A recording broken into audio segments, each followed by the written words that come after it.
Good morning and welcome back to Planet AP. If you're new here, it's crazy out here, but you're gonna love it.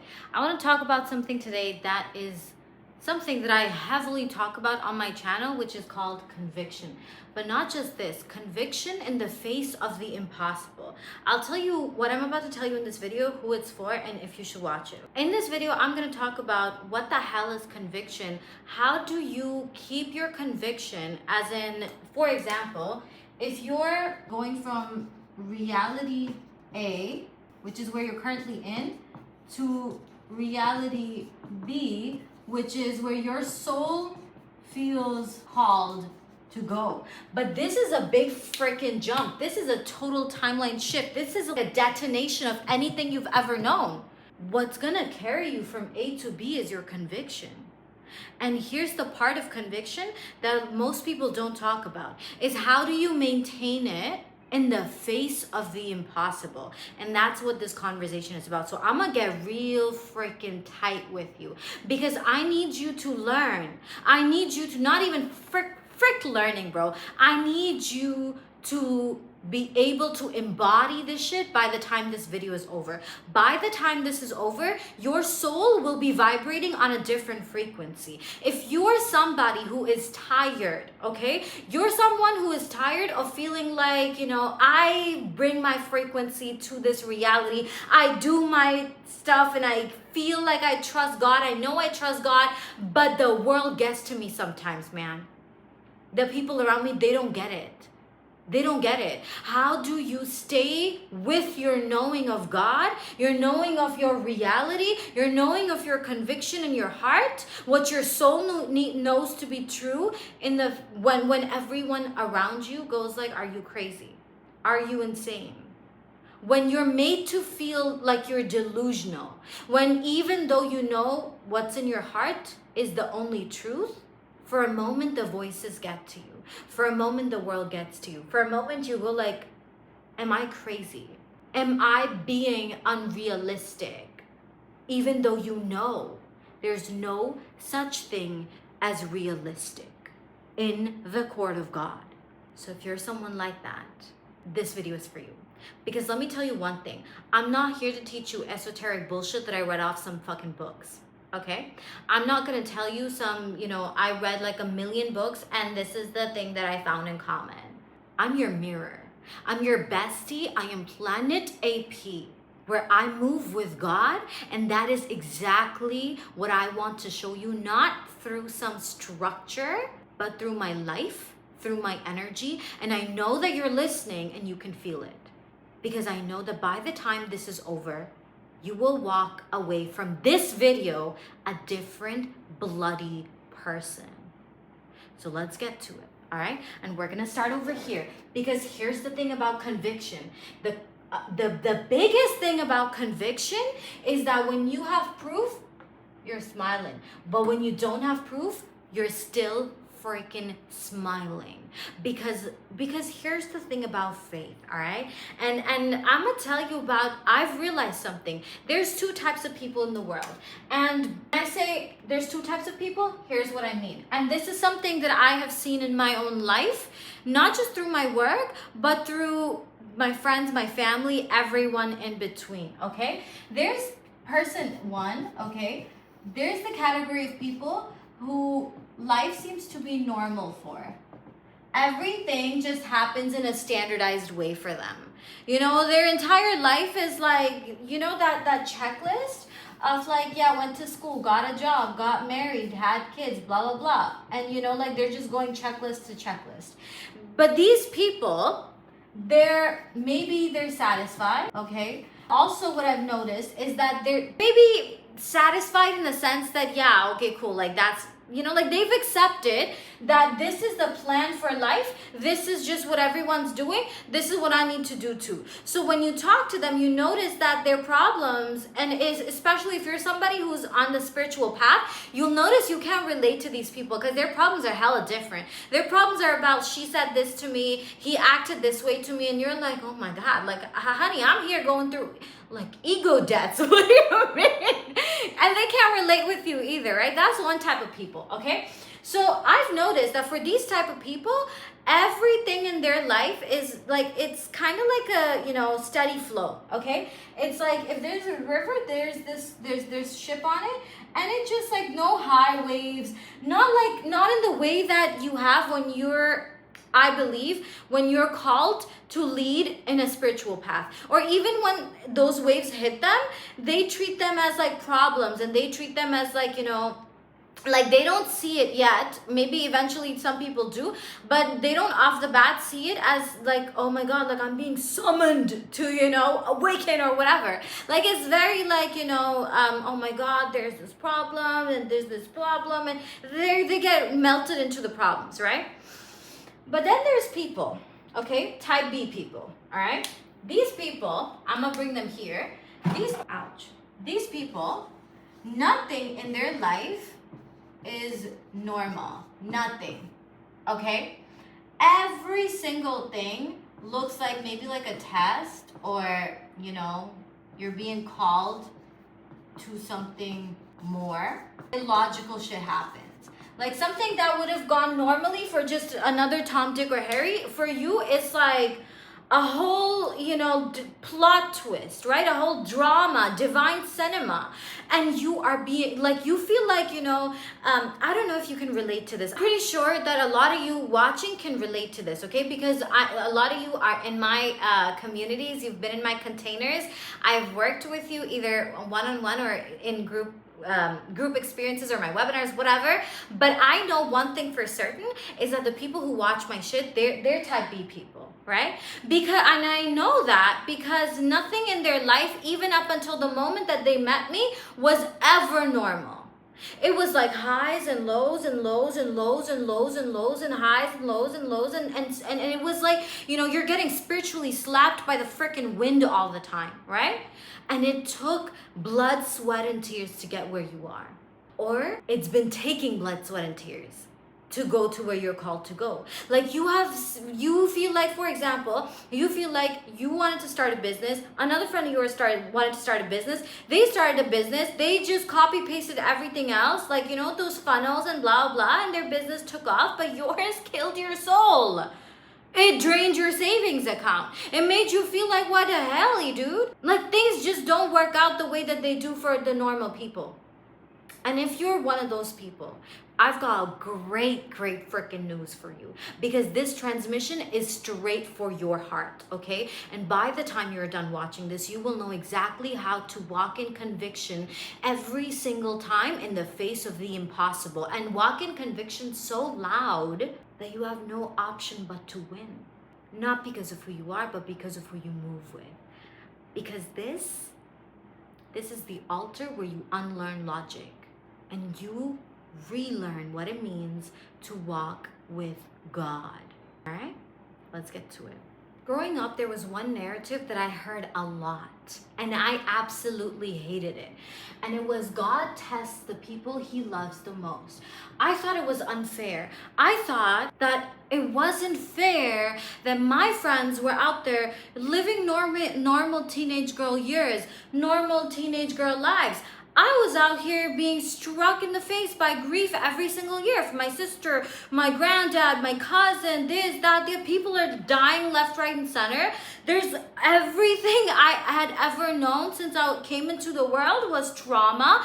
And I was like, you know, and when I started to grow older, my mom would always be like, oh, it's because God loves you, he's testing you. And I was like, what the hell, dude? Like, what kind of love is that? What do you mean you're gonna keep testing me? Like, why should I be tested? What kind of love is that? And it felt wrong and it felt unfair, and it made me feel so angry. Until it didn't. Until I realized that it was the most special thing in the entire universe. And I'm here to tell you why. Because if you're somebody who has been tested over and over and over again, and you look around and you're just like, man, like, when does it end?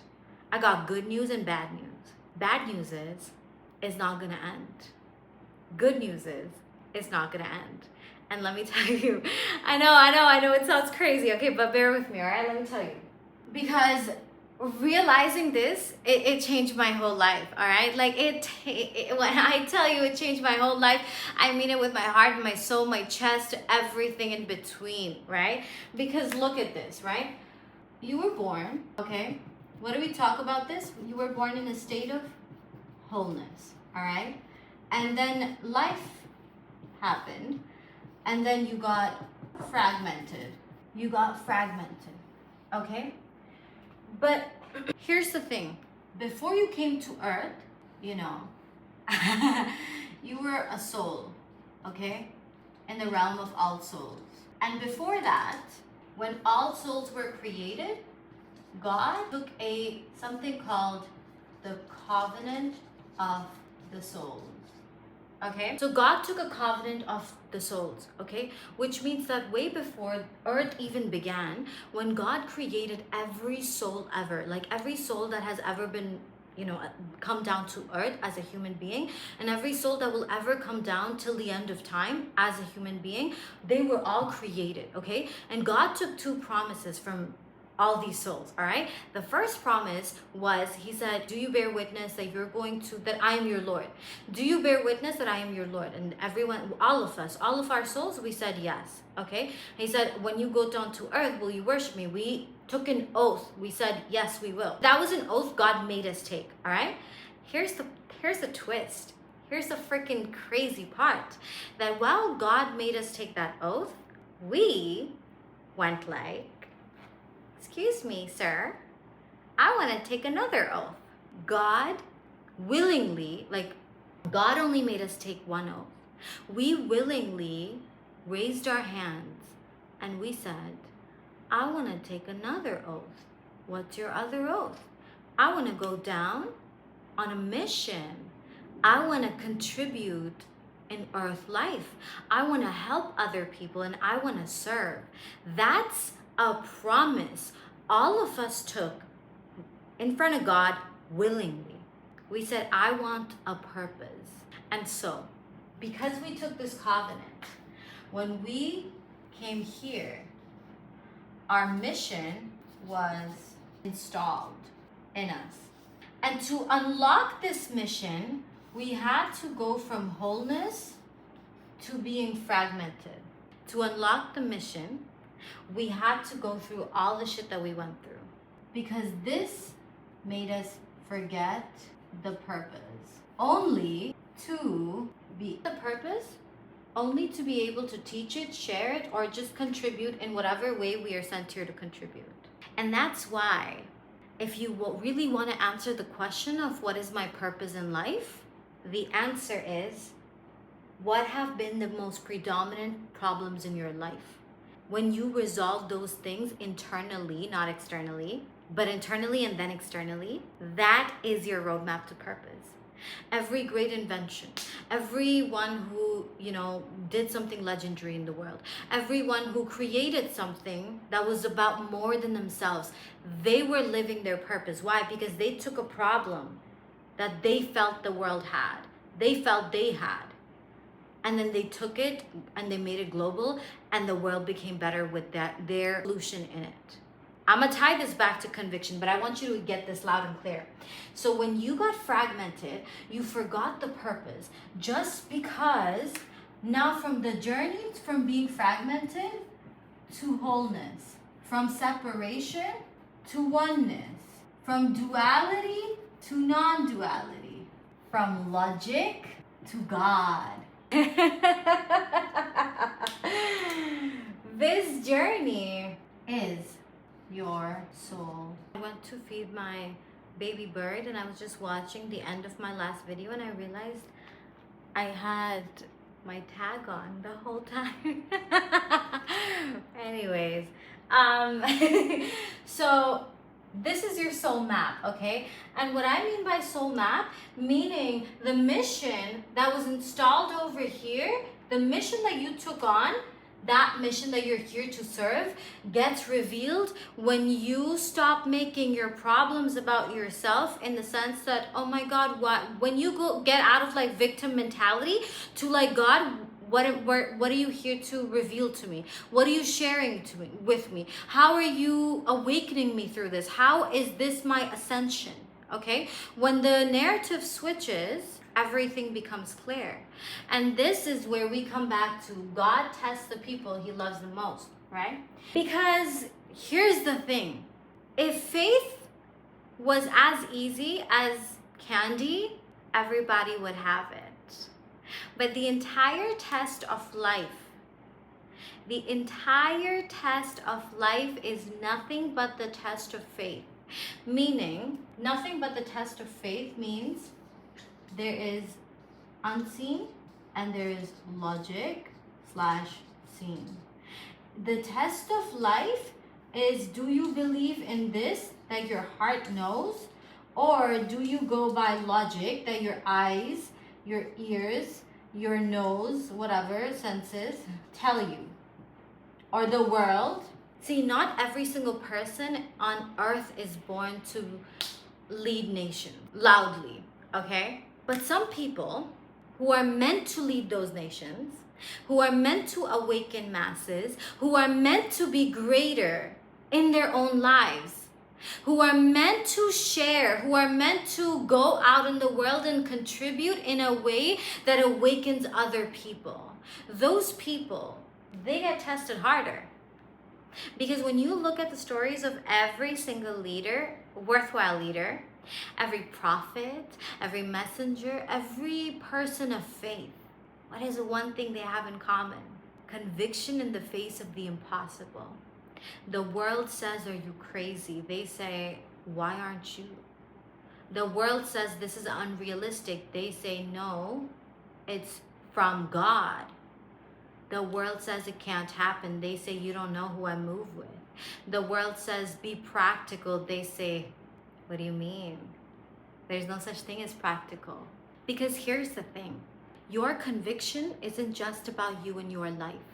Your conviction, when you can master what it means to convict in the face of the impossible, and I mean not like, you're low-key afraid, you're just saying you're convicting, but you're stressing out. I mean like, be so empty of the world and from your heart that your conviction, there's nothing left in your heart but God.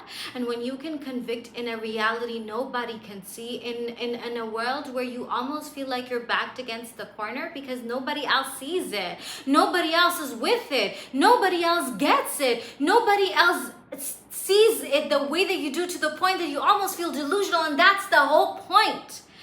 They're not supposed to see it because it's your mission.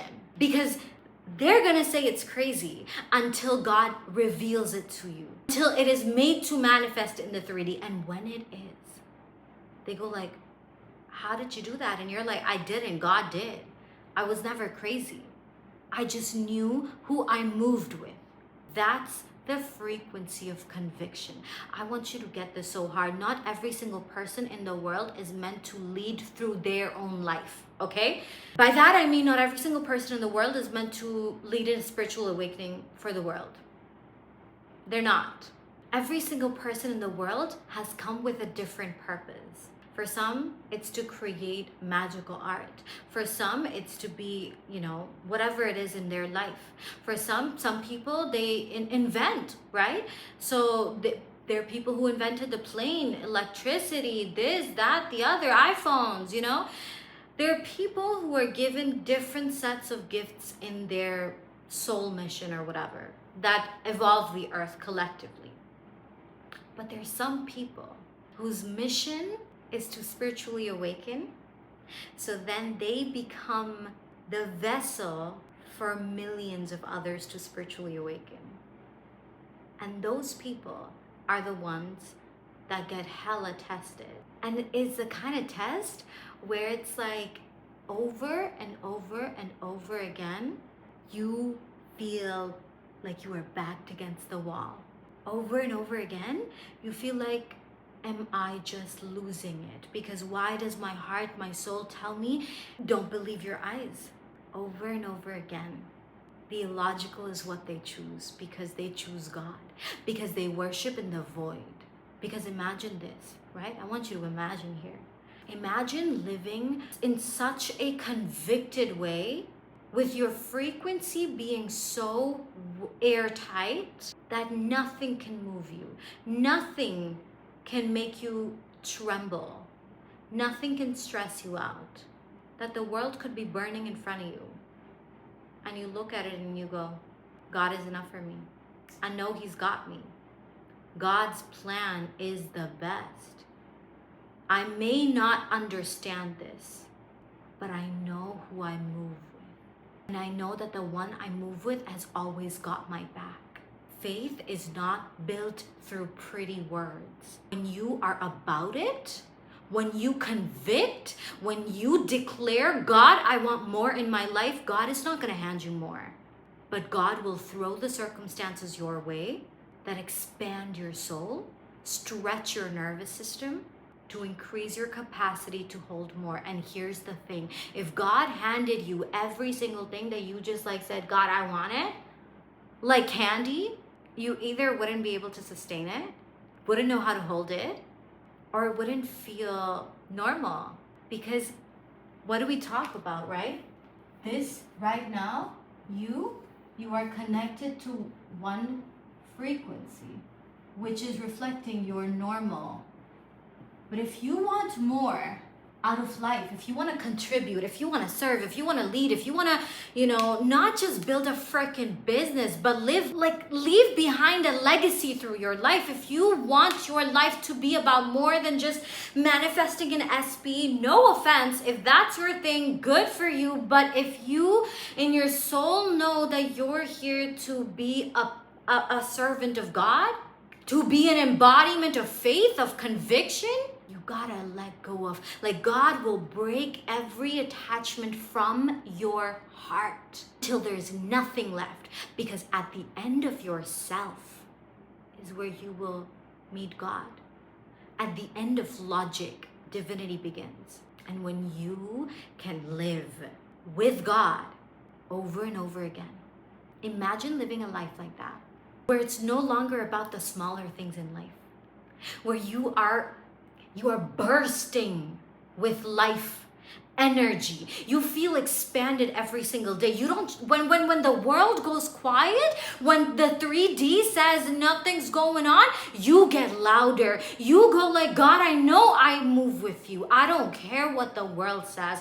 I refuse to accept this because I know you. Imagine knowing God so deeply, having that awareness in every single breath of yours, that you become Exhibit A for what it means to own faith. Because here's the thing, what type of stories are people inspired by? What type of stories move the world? They're not stories of this guy woke up, he said, I wanted an apple, and lo and behold, he found the apple. Does that inspire you? No. But what about a guy who's in the middle of a desert, no trees in sight, no rain in sight, nothing in sight, and he goes like, he has a desire in his heart for an apple. But everything around him says there is no way you could get an apple, dude. There's no one for miles. It can't happen. And he says, God wouldn't give me this desire if he didn't want to give it to me. Like, if God inspired me to crave an apple, I know that that apple is written for me. So the only thing left for me to do is go from this person who believes that logically there's no apple, whatever, to that person who knows that God didn't give me this desire to tease me. That the impossible is God's playground. So then he starts walking around, swag up. He goes, holy shit, I got an apple, dude. Oh my God. Holy shit, an apple's come my way. And maybe he has a friend with him who goes like, are you crazy? Like, what the hell? Or maybe his friend, and then maybe he has another friend who says, why do you think God, who's so busy, who has so much to do, who has so many people to cater to, will listen to your little wishy-wish about an apple? And these three people are starved. And he says, bro, I just got a feeling. We're about to get a lot of apples. And the friends are like, dude, this guy is like the hunger got to him. And he says, I'm not crazy. And they're like, Be so for real. X plus Y equals Z. There's no apple here. 2 plus 2 is 4. Be with it. And he's like, okay, and you can't put God in an equation. And they keep walking, right? And they get hungrier with time. And they get thirstier with time. And the friends go like, oh, where's your apple now, bro? I thought God was sending you an apple. And he just looks at them and he's like, yeah, I know. It is. It is that. And they go, yeah. If God was really sending you that apple, it would have been here right now because we really need it. And he goes, perfect divine timing. Don't worry about it. And they keep walking. And it's nighttime now. And they go to sleep and they're starved. They go to sleep hungry, mocking him, laughing at him, ridiculing him. But those two guys, his friends, they're pissed off, right? Frustrated, they're angry, they're irritated. They're like, screw you for giving us false hope of an apple. But he sleeps that night with a smug smile on his face. Because he's like, bro, y'all don't know it. Y'all don't get it. I move with God. What you mean? Like, if God gave me the desire for an apple, honey, Wallahi al-azim, you're gonna see. And then they all go to sleep. And the next morning, they wake up, and next to them are like 10 apples just scattered around them out of nowhere. And they look like they all wake up together. They're like, bro, what the hell? Where did you go out somewhere at night? Like, did you do something to get these apples? He's like, no, I was sleeping. And they had like terrible sleep, but he slept like a baby. And he woke up and he's not even surprised. He goes like, yeah, of course, of course. And they're like, bro, how did you do that? Are you a magician? And he's like, no, but I move with God. I know what it's like to be convicted. That's what it's all about.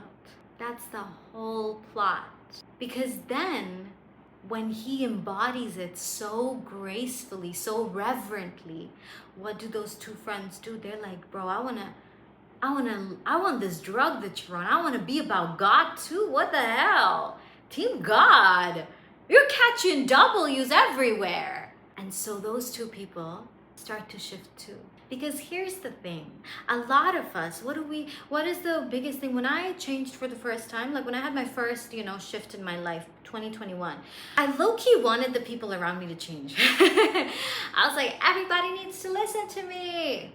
And I would be in everybody's face and I was like, Mom, you are blaming, you're this person, you're being a victim. And I was in everybody's face. What I've just initially learned. And then I realized something. I realized when I stopped teaching and preaching, and I was just about it, when I just started embodying so hard, so delusionally, so in the face of the impossible, so, like nothing logically looks like, it's gonna work out, but I was like, I don't know, I'm about it, it's gonna, because I know God's got me. People around me started going like, hey, do you got a book or something on this type of stuff? Because that's the whole point. We're not here to shove this under people's throats, but we're here to embody faith and conviction so fiercely that we become a walking, talking embodiment of what it means to move with God. In Surah Mulk, verse 15, God says, we created the earth to be subservient to you. Excuse me! Subservient meaning what? The earth obeys your frequency. God has literally created the world, and he's told us that I've created the world in that manner, that your frequency will reflect back, and that's how we bend time. That's how we collapse space. Because when you choose to move, like walk on this path, the path of God, that I'm about a God-coded life, right? The moment you say that, oh honey, you're gonna get tested. But that is the greatest thing ever, because it's not even a test, it's a revelation. It's to show you what you're made of. It's to show you what false idols may be in your heart, so that every time something happens, your heart breaks open and you expand deeper and you meet God deeper. And from that place, as you keep living and experiencing, you realize that life is so fulfilling. Stop chasing some day or some future or some next whatever, and you get so with the present moment, and you will like, wow, this is all I ever have, then I want to live it so fully, because life will pass by in the blink of an eye. I don't know how old you are, but think about it. Like, all these years, where did they go, right? But when we care more about seeing the future made to manifest, we miss life, we miss moments, we miss awe, we miss the absolute ecstasy of what it means to know God. Because you can't know God and take an L. It doesn't happen. It doesn't exist. So I want you to imagine living that way. That even in the face of the impossible, you got a big smile on your face and you're not faking it. This isn't some bullshit positive thinking. This is like pure, relentless faith that is, you know, like that pours through your heart. It's a frequency that is directly connected to God. Where you go like, dude, I'm from the lineage of a man who said, throw me in the fire, I don't care. I don't care. That man, who are our, leaders, our idols? Noah, the ark, think about it. They were in the middle of a desert, right? What was his commandment? Build an ark. For what? A storm is coming. Everyone said what? Everyone ridiculed him, right? Except a few people. And that's the thing. Your faith, when you start to embody it relentlessly, when you become so with it, people will question you. And there will be times when you will feel like, dude, it is actually really crazy for me to be believing this, because if this does not work out, it's gonna be embarrassing. People are gonna make fun of me. Okay, like imagine Noah thinking, oh shit, like I'm gonna build a whole ass ark, but what if there's never a storm? People are gonna be ridicule him to death, right? But what did he believe in? The God he couldn't see. And what did the people who believed in him believe in? A man who walks from the unseen. Because everybody, every heart on earth aches for God.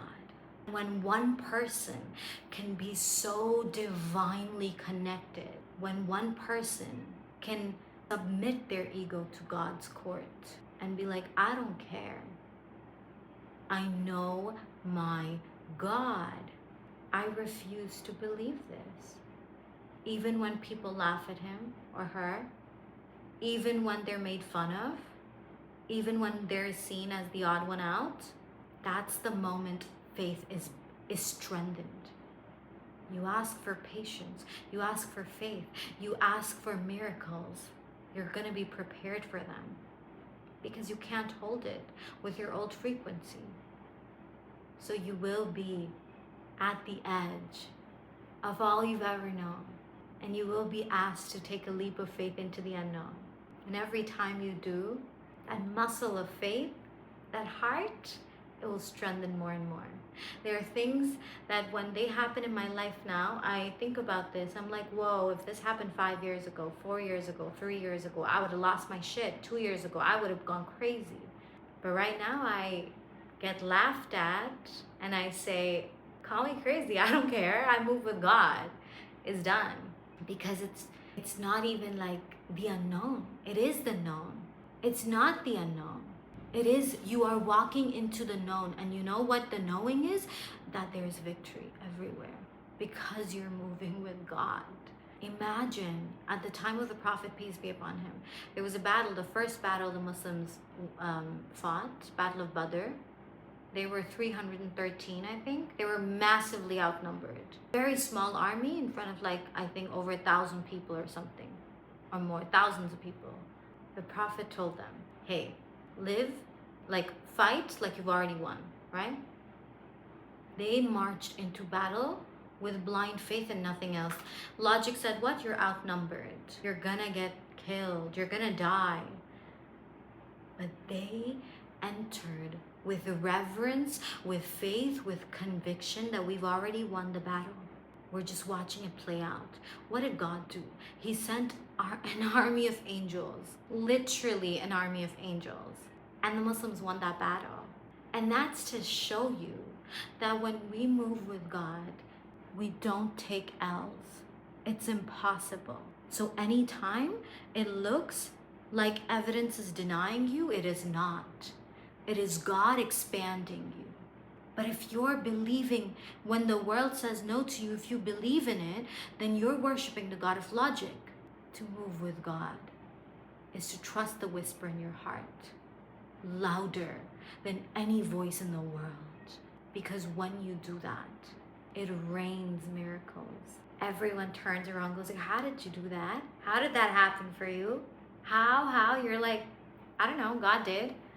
I just trusted. I just walked. So if this is a kind of expansion that your soul seeks, there's two options. I'm not selling you, I'm inviting you to detonate from your heart every false god it's ever known. I've got a masterclass this Saturday. It's called Living with Godfidence, which is exactly this. 3 hours live on Zoom, $29, or free if you're in my school community. It's just $29. It's practically free. But in those 3 hours, everything I just shared with you is a preview. We go deeper. We get intimate, we get raw, we get unfiltered, and you get activated with this frequency of what it means to live with Godfidence.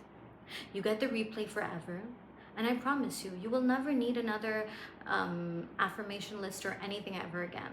Nothing, no strategy, just pure and relentless Godfidence. A frequency that will resurrect your soul, bring the spiritual heart back online. And if this is purpose, you know what it is, but you're not sure how to express it, or you've dabbled between businesses, you know you're meant for more, but you're just not sure how to touch it yet, then you need to be inside God-Coded Business. It's an 8-week live experience where this frequency is how we build a business, where you never, ever, ever flinch at the 3D ever again, and where your business has God as its CEO. And abundance is the baseline. You always have more than enough. You become the vessel for God's wealth to be circulated on earth. I don't care if you have any business experience or you don't. I really don't care what your logical mind tells you. If you have a whisper in your heart for something more, this is the portal. And if this frequency is what you want to immerse in, bathe in, be around, activate in person, meet me and a tribe like this that are God-coded, audacious, relentless human beings, then you have to join us in November inside my Bali retreat. 3rd November to 8th November. It is a spiritual resurrection. It is this frequency oozing out of you. Everything you have ever known about your life, about yourself, will be rewritten there. Not by me, by God. I'll just be the mirror and the vessel. So whatever it is, the links are below. I expect to see you there. I love you, and I'll see you soon.